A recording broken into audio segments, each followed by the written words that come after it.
Di sini ada tanwin, setelahnya huruf mim. Di sini nun sukun, setelahnya huruf H. Nah, huruf H inilah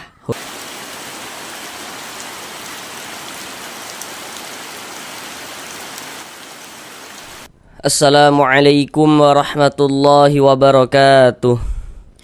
Jika memiliki permasalahan belum lancar di dalam membaca Al-Quran, kemudian belum memahami ilmu tajwid, ataupun merasa kesulitan dalam memahami ilmu tajwid Al-Quran, mari belajar mengaji Al-Quran bersama kami di channel ini.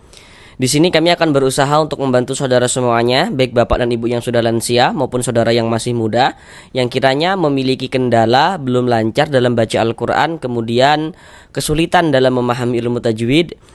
Maka di sini kami akan berusaha untuk menjelaskan ilmu tajwidnya dengan pelan-pelan. Jadi harapan kami, semoga dengan penjelasan tajwid yang kami jelaskan dengan pelan-pelan ditambah media gambar dalam penjelasannya, semoga untuk ilmu tajwidnya bisa langsung dipahami dengan mudah. Karena dengan kita belajar ilmu tajwid, kemudian kita memahaminya, maka tentu akan memperbaiki bacaan Al-Quran kita. Semoganya yang belum lancar bisa segera lancar di dalam membaca Al-Quran. Kami selalu mendoakan semoga saudara semuanya, bapak dan ibu, diberikan kemudahan oleh Allah Subhanahu wa Ta'ala dalam berusaha untuk memahami ilmu tajwid Al-Quran, supaya dapat memperbaiki, dapat melancarkan bacaan Al-Qurannya. Kemudian kami juga selalu mendoakan semoga saudara semuanya, bapak dan ibu, senantiasa diberikan rezeki yang berlimpah ruah oleh Allah Subhanahu wa Ta'ala, dengan rezeki yang berlimpah dan barokah, sehingganya dengan rezeki yang berlimpah dan barokah tersebut semoga bisa menjadi seorang ahli sedekah, dan nantinya semoga bisa beribadah umroh dan haji ke tanah suci Mekah. Amin, amin ya rabbal alamin. Baik, mari langsung kita mulai belajar mengaji Al-Qurannya. Marilah bersama-sama kita lanjutkan kembali belajar mengaji Al-Quran kita dengan penjelasan ilmu tajwid yang nantinya akan kami jelaskan dengan pelan-pelan. Harapannya itu semoga bisa langsung dipahami ilmu tajwid Al-Qurannya dengan mudah, supaya dapat memperbaiki dan juga dapat melancarkan bacaan Al-Quran daripada saudara semuanya, bapak dan ibu. Sekarang ini kita masuk pada surah Al-Waqi'ah ayat yang ke-93 dan juga ayat yang ke-94. Jadi mari kita baca bersama-sama terlebih dahulu dengan pelan-pelan, baru setelahnya akan kami jelaskan juga tajwidnya dengan pelan-pelan.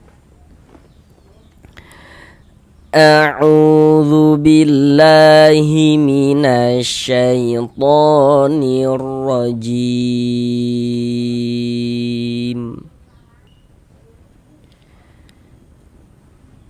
Bismillahirrahmanirrahim. Fanuzulum min hamim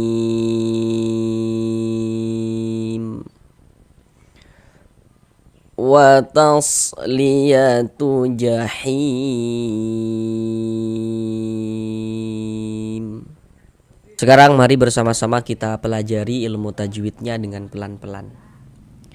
Yang pertama di sini fanuzulum min hamim. Di sini ada tanwin, setelahnya huruf mim. Perhatikan media gambar di samping. Di samping tanda panah di situ ada bacaannya nun sukun garis miring tanwin. Dan seperti yang kita lihat bahwasanya tanda baca tanwin atau baris tanwin atau harokat tanwin itu bentuknya ada 3. Ada baris 2 di atas huruf namanya fathatain, ada baris 2 di bawah huruf namanya kasratain, dan yang satunya lagi namanya dhammatain. Jadi kalau kita membaca Al-Quran setiap, ingat ya, setiap bertemu dengan huruf nun sukun atau setiap bertemu dengan salah satu tanda baca tanwin, maka di situ akan terjadi hukum tajwid dengan kita memperhatikan huruf setelahnya. Jadi nun sukun atau tanwinnya ini bertemu dengan huruf apa, dia ketahui hurufnya, maka kita bisa menentukan hukum tajwidnya. Begitu. Contoh tuh seperti ini. Di sini ada tanwin, salah satu tanda baca tanwin, yakni dhammatain, maka berarti di sini terjadi hukum tajwid. Untuk menentukan hukum tajwidnya itu kita perhatikan huruf setelahnya. Di sini tanwin, setelahnya sebelah sininya nih huruf mim. Tanwin bertemu dengan huruf mim. Huruf mim ini yang harus kita ketahui huruf apa dia begitu. Seperti yang kita lihat pada media gambar, huruf mim itu termasuk salah satu huruf idgham bi gunnah. Jadi kalau ada nun sukun atau tanwin bertemu dengan salah satu daripada 4 huruf yang di samping itu, maka hukumnya idgham bi gunnah. Supaya kita bisa menguasai hukum idgham bi gunnah, maka kita harus menghafal huruf-hurufnya. Nah, jadi nanti kalau kita sudah hafal hurufnya ya, maka kalau ada nun sukun atau tanwin bertemu dengan salah satu daripada 4 huruf yang di samping itu, hukumnya idgham bi gunnah. Nah, dikecualikan nanti pada izhar mutlak. Maka ini tanwin, sebelah sininya huruf mim, tanwin bertemu dengan huruf mim. Dikarenakan huruf mim ini huruf idgham bi gunnah, maka ini hukumnya idgham bi gunnah. Cara membacanya dengan cara memasukkan kemudian disertai dengan gunnah. Yang dimasukkan itu apanya gitu kan? Bunyi nun sukun atau bunyi tanwinnya dimasukkan ke huruf idgham bi gunnah. Maka ini di sini ada tanwin, bunyi tanwin masukkan ke huruf mim, sehingga kita baca fanuzulum. Jangan dibaca fanuzulun, tapi dibaca fanuzulum seperti itu. Kemudian di bagian lumnya itu suaranya itu kita tahan, kita panjangkan sebentar, kira-kira sepanjang 2 harokat, kita gunnahkan atau kita dengungkan. Fanuzulum min hamim, seperti itu. Kemudian di sini ada nun sukun. Nah, tadi kan kami katakan tuh ya, setiap ada nun sukun atau setiap ada tanwin, maka di situ terjadi hukum tajwid dengan kita memperhatikan huruf setelahnya. Di sini nun sukun, setelahnya huruf H. Nah, huruf H inilah huruf apa? Ini yang harus kita ketahui seperti itu. Huruf H termasuk salah satu huruf izhar halqi. Jadi huruf izhar halqi itu jumlahnya ada 6. Jadi huruf-hurufnya itu harus dihafal supaya kita bisa menguasai hukum tajwidnya. Jadi nanti kalau ada nun sukun atau tanwin bertemu dengan salah satu daripada 6 huruf yang di samping itu, maka hukumnya adalah izhar halqi. Karena dia izhar maka dibaca jelas dan tidak berdengung. Yang dibaca jelas itu apanya gitu kan? Bunyi nun sukun atau bunyi tanwinnya itu yang kita baca jelas begitu. Nah, karena di sini yang kita temui nun sukun, bunyi nun sukunnya kita baca jelas. Kemudian tidak kita dengungkan, tidak kita gunnahkan, maka dibaca pendek saja. Min, nah jelas begitu. Min hamim, pendek. Jangan dibaca min ditahan begitu, jangan, salah. Pendek saja ya.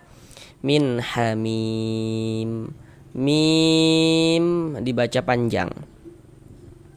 Ini kalau misalkan kita berwakaf di huruf mim, maka ini menjadi mad arid li sukun. Tapi kalau misalkan kita tidak berwakaf di huruf mim, kita wasolkan bacanya hami, miu dan seterusnya, maka mi tetap menjadi mad tabi'i. Tapi dikarenakan tadi kita itu membacanya itu berwakaf di huruf mim, maka ini menjadi mad arid li sukun. Dari mad tabi'i berubah menjadi mad arid li sukun. Apa sebabnya begitu? Sekarang perhatikan media gambar di layar. Di situ ada bacaannya rumus mad tabi'i atau mad asli. Jadi mad tabi'i atau mad asli itu memiliki 3 huruf mad. Jadi huruf mad itu jumlahnya ada 3. Apa saja huruf-huruf mad itu? Seperti yang tertera di rumus 1, rumus 2, rumus 3 yang warna hitam itu.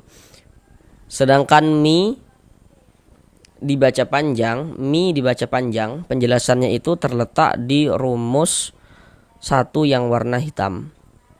Cara kita memahami rumus 1 yang warna hitam yakni kalau kita membaca Al-Quran kemudian bertemu dengan huruf ya sukun atau huruf ya mati.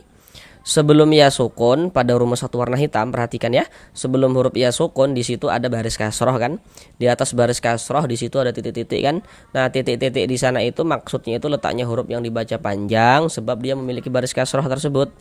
Jadi kalau kita memahaminya dari awal, maka cara kita memahaminya yakni Kalau kita membaca Al-Quran, apabila bertemu dengan huruf ya sukun, sebelum ya sukun ada huruf yang memiliki baris kasroh, maka huruf yang memiliki baris kasroh tersebut dibaca panjang. Nah, contoh dalam bacaan tuh seperti ini. Di sini ada huruf ya, ada tanda sukun. Sebelum ya sukun ada ini, ada baris kasroh nih. Nah, baris kasroh, baris satu di bawah huruf. Ada huruf ya sukun, sebelumnya baris kasroh. Nah, sehingga huruf yang memiliki baris kasroh ini baca panjang, sehingga mi dibaca panjang. Ini baris kasroh, tanda baca kasroh. Mi dibaca panjang, mad tabi'i pada awalnya, sesuai dengan rumus 1 yang warna hitam. Kemudian mad tabi'inya itu bertemu dengan huruf yang disukunkan. Untuk huruf yang disukunkannya yakni di sini huruf mim. Mi ditambah huruf mim yang disukunkan dibaca mim.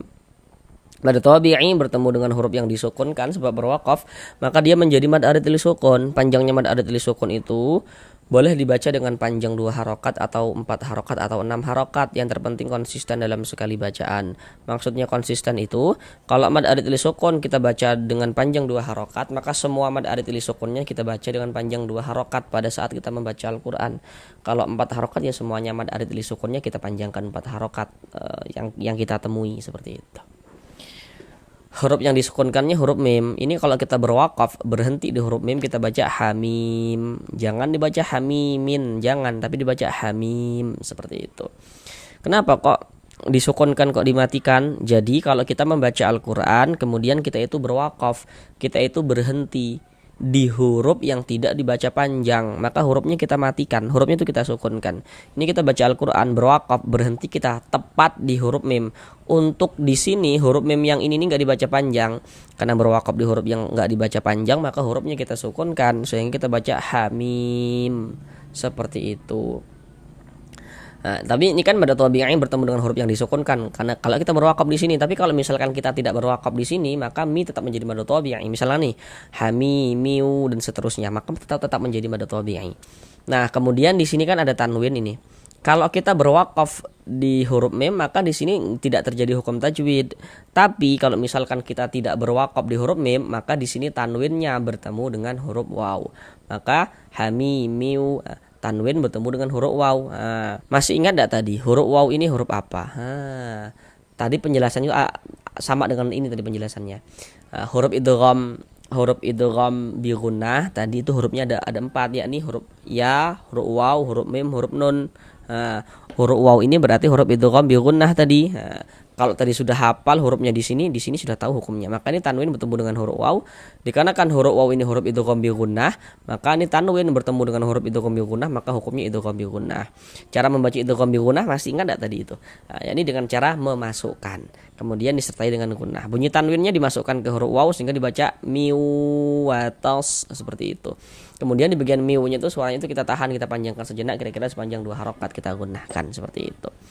Hamimiu atas seperti itu. Tapi kalau misalkan kita tidak kalau misalkan kita berwakaf di huruf mim tidak kita wasolkan, maka ya tidak terjadi hukum. Tapi kalau misalkan kita tidak berhenti di huruf mim ini langsung kita wasolkan ya, maka terjadilah hukum tajwid idgham bi gunnah seperti itu. Kemudian jahim atas liatu jahim, him dibaca panjang. Nah, ini sama dengan ini penjelasannya, sama dengan di atas ini, persis sama begitu. Oh ya, di sini hampir kelewatan ya. Di sini ada tanda wakaf, ini namanya wakaf mamnu. Jadi maksudnya itu wakaf yang terlarang. Jadi maksudnya itu dilarang untuk berwakaf. Jadi kalau menemukan tanda wakaf seperti ini maka jangan berwakaf, wakaf yang terlarang. Kecuali kalau wakaf mamnu itu dia terletak di akhir ayat. Ini kan wakaf mamnu nih, bentuknya lam alif nih, tapi terletak di akhir ayat nih. Ayat 93 daripada Al-Waqiah. Maka tidak apa-apa kita berwakaf. Tapi kalau di tengah ayat maka jangan berwakaf. Dia wakaf yang terlarang seperti itu. Kembali ke bawah sini. Kemudian ini him dibaca panjang. Ini namanya mad arid li sukun juga. Penjelasannya sama persis dengan di atas ini tadi. Kenapa kok hi dibaca panjang? Karena di sini ada huruf ya sukun, ada huruf ya, ada tanda sukun. Sebelum ya sukun ada ini baris kasroh nih ya, tanda baca kasroh. Ada huruf ya, ada tanda sukun, ada huruf ya sukun. Sebelumnya ada huruf yang memiliki baris kasroh, maka huruf yang memiliki baris kasroh ini dibaca panjang. Sini hi dibaca panjang. Kalau di media gambar yang telah kami tampilkan tadi itu sesuai dengan rumus 1 yang warna hitam itu penjelasannya. Kemudian mad tabi'inya bertemu dengan huruf yang disukunkan. Untuk huruf yang disukunkan huruf mim, sama dengan ini di atas penjelasannya. huruf mim yang disukunkan. Maka mad tabi'i bertemu dengan huruf yang disukunkan menjadi mad arid li sukun. Panjangnya mad arid li sukun berapa tadi sudah kami jelaskan. Kemudian ini kita baca him. Jangan dibaca jahimin baru berhenti. Himin baru berhenti. Jangan, tapi dibaca jahim. Mengapa begitu? Mengapa kok huruf mim kita sukunkan? Mengapa kok huruf mim kita matikan? Nah, sama dengan di atas tadi penjelasannya. Kalau berwakaf di huruf yang tidak dibaca panjang, maka hurufnya kita sukunkan seperti itu. Nah, berwakaf berhenti di huruf yang enggak dibaca panjang, hurufnya kita sukunkan. Sekarang mari kita ulang bersama-sama sekali lagi dari awal. Fanuzulum min hamim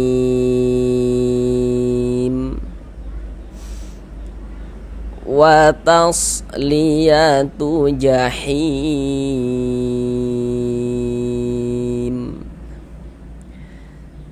Sampai di sini belajar mengaji Al-Qur'annya, sampai bertemu di pembelajaran yang berikutnya. Assalamualaikum warahmatullahi wabarakatuh.